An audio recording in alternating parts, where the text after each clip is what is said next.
മോൻ്റെ happy birthday. അതുകൊണ്ട് ആൾക്കാർ കുറവാണെങ്കിലും ഞങ്ങൾ നടത്തുന്നുണ്ട്. മകനെ പറ്റി 2 വാക്ക്. മകൻ ഭയങ്കര വഷളാണ്. ഇന്നെങ്കിലും ഒന്ന് നേരത്തെ നന്നായി പറഞ്ഞൂടെ? ആകെ ഒരു ദിവസമല്ലേ ഉള്ളൂ. പറഞ്ഞാൽ കേൾക്കത്തില്ല.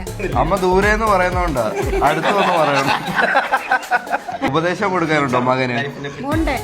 മകനെ നീ എളുപ്പം കല്യാണം കഴിച്ചിട്ട് പെണ്ണിനെ ഇവിടെ കൊണ്ടുപോകും. എന്തിനാ? എനിക്ക് വയ്യായിരുന്നു, സുഖമില്ലാതോ? ഞാൻ അവിടുത്തെ ഡോക്ടറെ കല്യാണം കഴിക്കാം.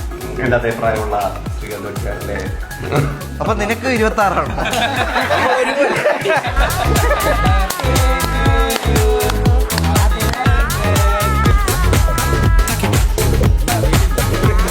ക്യാമറമാൻ വേണുവിനൊപ്പം